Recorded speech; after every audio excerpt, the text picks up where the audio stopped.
Welcome back into the Door Report, our interview portion for today. And I can't believe it. It's almost college baseball season. Not even almost. It's here this weekend. Vanderbilt is in Arlington at the College Baseball Showdown. Tough competition with a lot of really talented Big 12 teams. And we've got Mike Rooney, college baseball analyst from D1Baseball.com, to help us preview the season this weekend for Vanderbilt, but also take a look at the SEC around the country. Mike, the season always sneaks up on us, doesn't it? No question. And I think it's getting trickier because the draft is so much later now. I feel like the off season is even shorter. So yeah, it's hard to believe that. I mean, you're probably the same way, Billy. Like, you after Christmas, it's head down and writing conference previews and just all of us that have real jobs kind of hunker down with that stuff. And the next thing you know, it's like, yeah, I can't even believe it's this weekend. It's remarkable. It's crazy. Is this earlier than usual or no? Am I wrong in that? No, same as it's been since they did the kind of uniform start date. But yeah, I firmly believe because the draft is literally like 5 and 6 weeks later than normal. Right. So I think it takes us longer to put the previous season to bed because you really can't put it to bed until the draft is over. And then the summer is shorter and yeah, I just think it always kind of sneaks up on you, but now it's really bad because the draft is so much later. Well, and you mentioned, it gives us a lot more time to talk about college baseball. It's almost like baseball at the college level has evolved into what the way we talk about football and basketball in the offseason with the transfer portal, everything going on with the NIL world. So at D1 Baseball, how have you guys adjusted to that with your coverage? Obviously, there's probably more clamoring from fans for coverage because, are we going to get this guy? Where's this guy transferring to? So tell us about your plans this season with D1 Baseball, but also how this landscape of college baseball has sort of shifted y'all's approach. Yeah, so I would, like Kendall Rogers and Aaron Fitt, they're kind of like the OGs of D1 baseball. And they're Right. really kind of like some of the OGs of just college baseball coverage.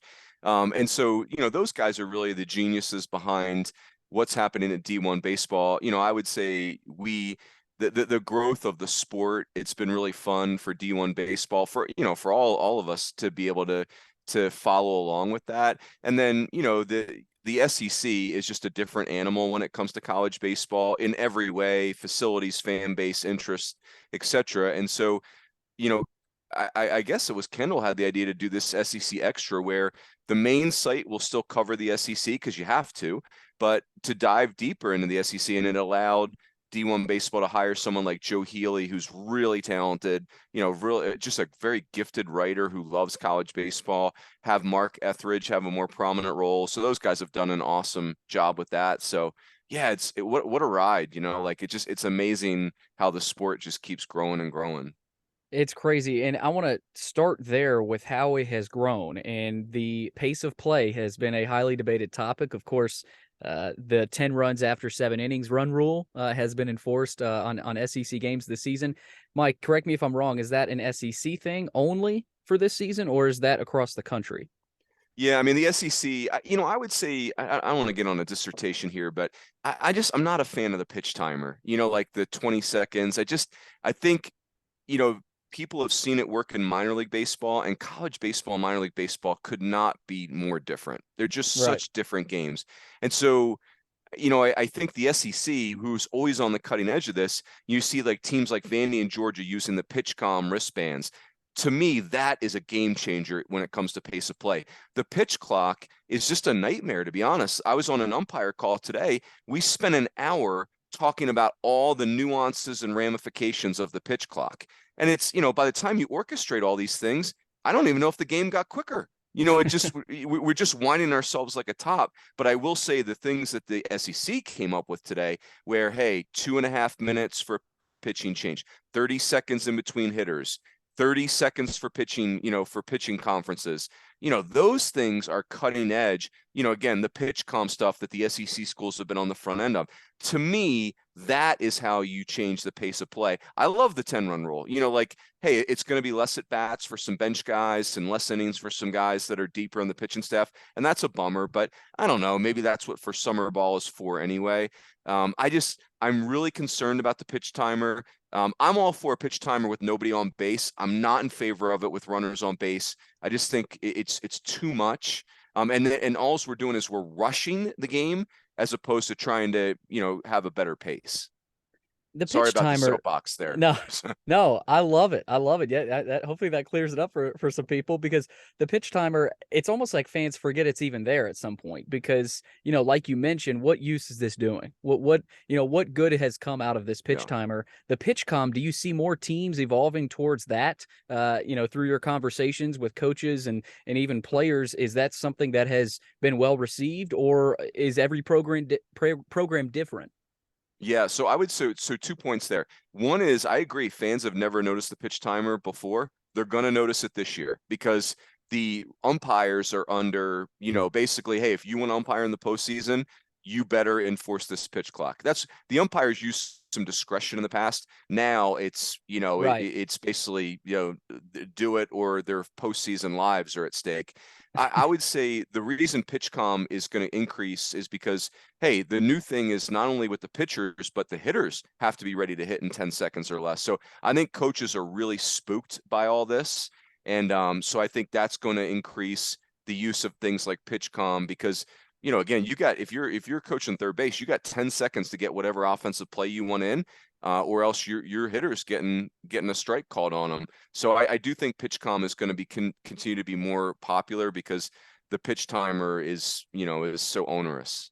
This season just got a little bit more interesting, Mike. I feel like after listening to you talk, but Yeah, we'll Vandy is a see. team.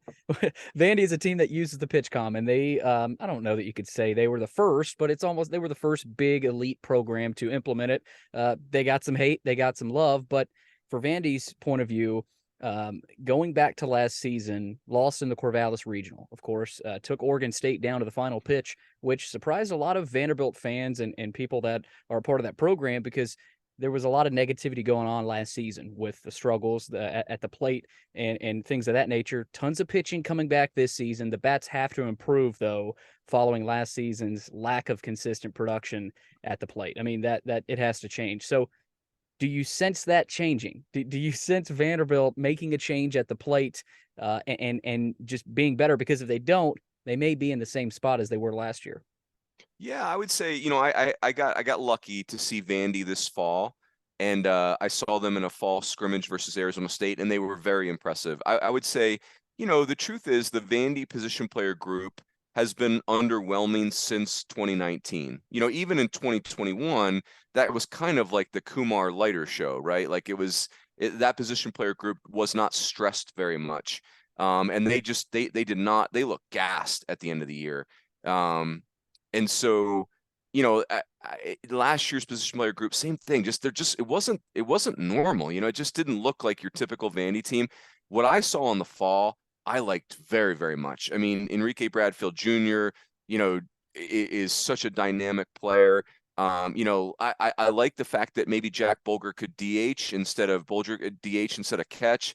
Alan Espinal, if he's ready, is a better defender, and I think that complements the pitching staff, which could be the carrying tool for this team. Whenever Corbs has had old teams, he's typically had very good teams, and now this position player group's not old, but the pitching staff is very old. I'm all in on Matthew Polk. Like I think he's a kid that gives them a swagger and an energy. Jonathan Vastine, if I'm saying his name right, I he think it's looks really Vastine. Yeah. interesting. Vastine, yeah, there you go. I mean, that's the thing. Like, there's such a new energy there. Yeah. RJ Austin. I like the vibe of this position player group. I think they'll defend better. I think they'll be more athletic. So yeah, I'm in on Vandy. Like I've drank the Kool-Aid on Vandy this year. I think they're properly ranked, but I think this is a team that could be an Omaha club. It's interesting, Mike. I've heard about Vanderbilt utilizing wood bats in the preseason, and as a coach, I don't know if that's something you would have ever done, back in your day, but it's interesting because it's almost like Corbin has tried to make a switch, flip that switch with their offensive production. Last season was a disappointment.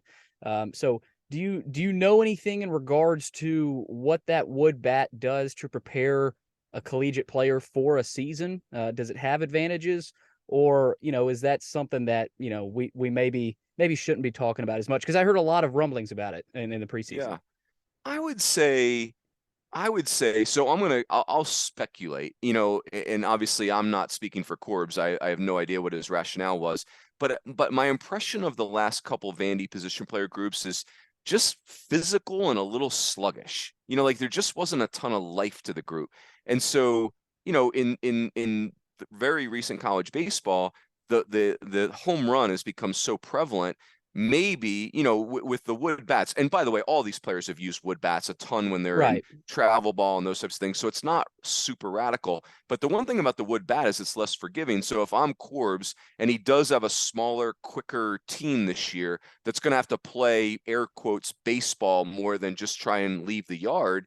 Hey, the wood bat is interesting because you can't if you're kind of just swinging for the downs, the wood bat will expose you. So I could see that where if I had the type of team that Vandy has this year, I would want them thinking more line drive, contact oriented, offensive approach, play the inside game. I think they've got a team that can do that. And certainly they've got plenty of bangers too.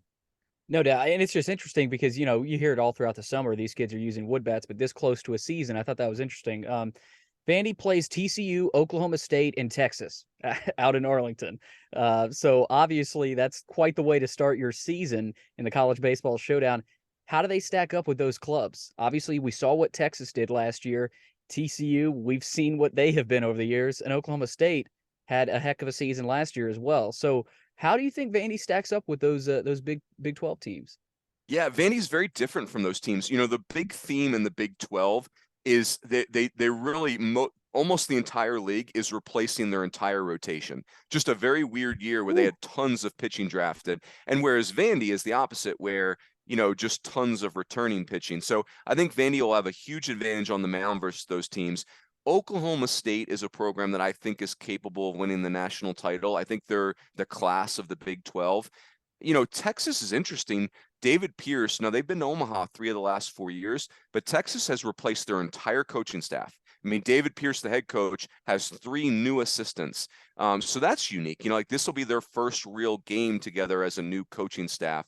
TCU is got a very nice team. Kirk Sarlos took over last year from Drew Schlossnagel. So, TCU's got a very nice team too, but I don't Vandy, this will be a good test for them, but I think the best version of Vandy, and I'm really curious to see what that looks like, really should be able to play with anybody. Right. Mike, big season for Vandy. I've gotten a lot of questions about the state of the program. Is the program going downhill? It's almost as if fans got so used to making it to Omaha, making that super regional run. You're not always going to have a Kumar Rocker and a Jack Leiter on your pitching staff. So, you could say Vanderbilt fans were spoiled. But, you talked about it a little bit, but where do they stand overall in this changing landscape of SEC baseball with NIL and the transfer portal? Do you think they are put together well enough, to make a run not just this season, but stay consistently in that elite form, not just in the SEC but in the country? Because we know what's going on at Tennessee, LSU, and the rest of the top 10. But do you think Vanderbilt has, the NIL and the transfer portal capabilities to stay at the top of college baseball, at least in that upper echelon? Yeah, I think, it's funny you use the word downhill and, like I know those aren't your words, that's just a sentiment you're Yeah. expressing. But, like, hey, when you're at the top of the mountain, there is no uphill, right? Like, Right. Yeah. in the previous decade, the program of the decade was either Vandy or Florida, depend on, who you picked. So it's like, yeah, that's hard to There's nowhere else to maintain. go. Yeah. That's right. That's right. But I would say the thing about Vandy is there's still so many inherent positives in the program. Now again, Corbs, how long does he coach? I don't know. Like obviously I don't know that you can have the future of Vandy baseball conversation without pondering Right. what does Corbs want to do. But I would tell you that it's still in the SEC, which is the league every player in any state in this country wants to be in. It's still a world-class education. It's still, the school has really attractive financial aid, not just for baseball, but for when Vandy and a lot of academic schools are like this, Stanford's like this, the Ivy League schools are like this. When the school decides that it wants a student or a student athlete, they have the financial resources to make that happen. I think Vandy will have NIL resources for baseball, but I think they're going to lean more towards hey, supplementing, and most of baseball is this way, by the way. It's not paying a quarterback. What we see in baseball Right. is, hey, help someone get to where you don't have costs for college. So, and the other thing about Vandy is it attracts an academic kid that is more likely to say no to draft money. So I don't see, and here's the other thing. It's interesting. Look at like an RJ Schreck. It's not like Vandy, it's not like Corbs and Vandy are saying absolutely no to the transfer Right. portal. If they were saying absolutely no, like programs like Louisville and UCLA, which are great programs, they've basically taken a hard stance on the portal, and like that's going to be very interesting. I don't see that in Vandy. So hey, if Vandy is a devalued stock right now, I'm buying big time, Billy. Like I don't think they're going anywhere. It's funny. I saw Coach Corbin's press conference, and he got asked about the SEC, and he was just chuckling. He's just laughing. He said, I guess we're just we're doing this now. We're getting better. He mentioned LSU and Tennessee, and it's funny. Kind of because Corbin's sort of the old statesman of the SEC, and there's, let's face it, there aren't a whole lot of coaches. I don't know about his age, but that sort of that style in collegiate athletics in general. You've seen coaches like Coach K and all kinds of different coaches basically say, you know what, I've had enough. I've had enough with this era. And Yeah. Corbin, it's going to be interesting. So, it's with Corbin. It's funny how he approaches it.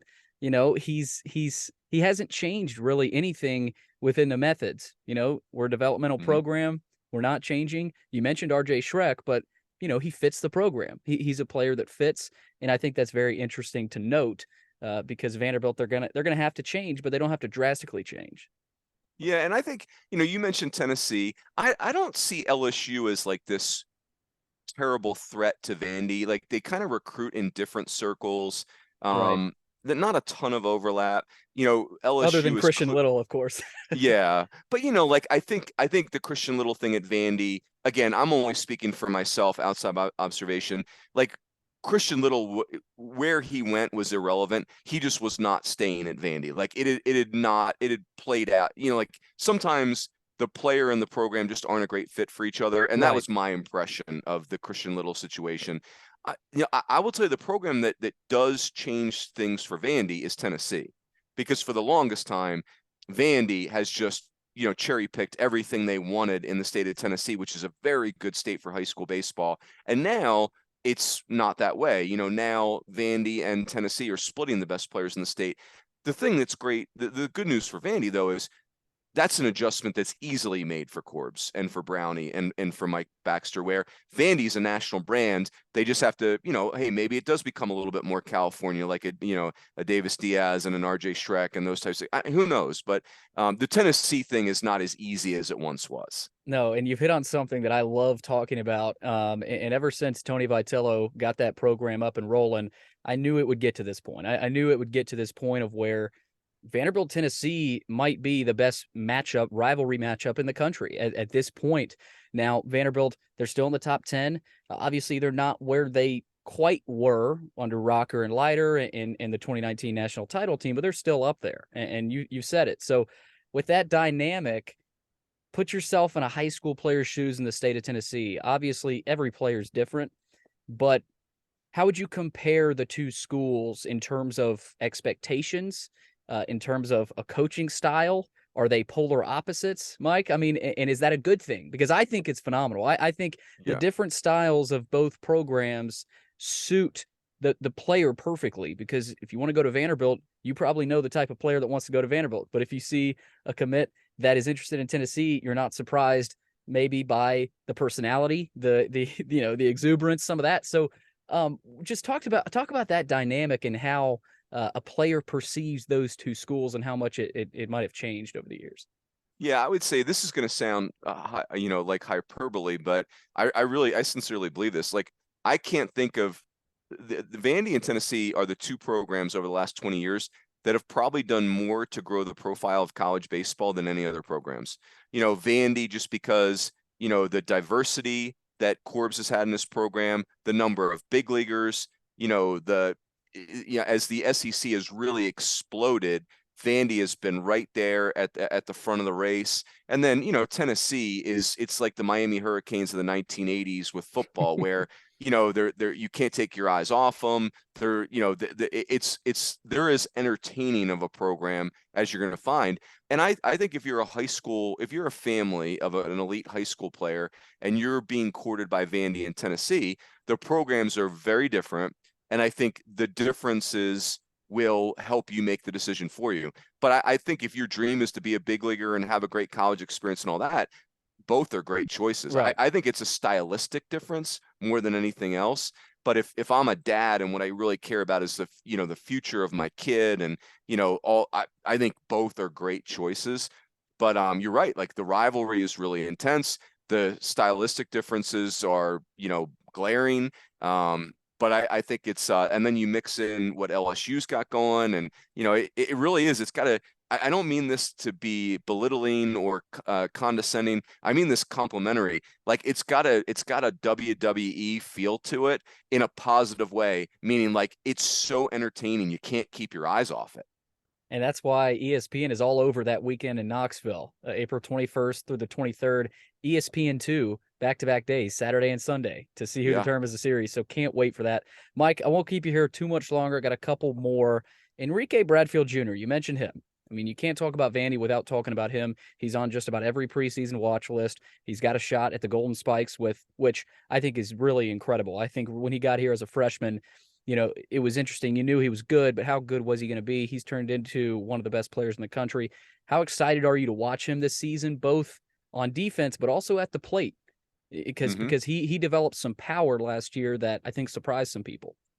Yeah, I think you're exactly right. I'll start with the defense. Seeing them in Las Vegas this fall, I'd only ever seen Enrique on TV, and I didn't realize how glorious the defense is. I mean, it was insane how good of a defensive center fielder he is.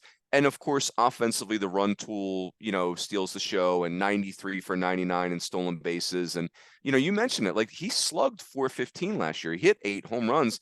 And I've posed that question to my buddies at D1. It's like, hey, if Enrique Bradfield hits 15 home runs, going from 8 to 15 is not unheard of. If he steals 60 bags, if he scores 80 runs, I mean, somebody's gonna have to put up a pretty big season and not have him be the Golden Spikes Award winner. So he's, it's a special talent. It's a for sure big leaguer if he stays healthy. And the thing about for Vandy is not that it's all on him, and I do think his complementary pieces this year fit him better than maybe in past years. He really can take over a game offensively. Yeah, it's incredible. Mike, real quick here, SEC. Obviously, you got LSU and Tennessee at the top. Vanderbilt's up there in that East Division.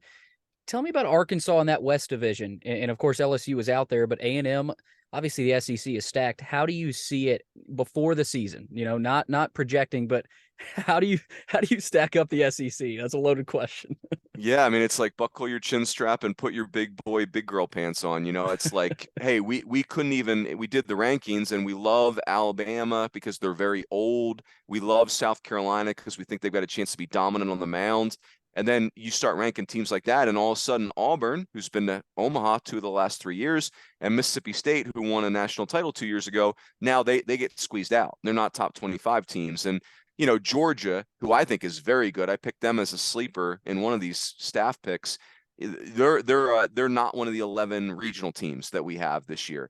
So it's just it's a Donnybrook. Arkansas, losing Jackson Wiggins really hurts. But, Dave Van Horn and that staff at this point, you kind of just, hey, is Coach Van Horn still there?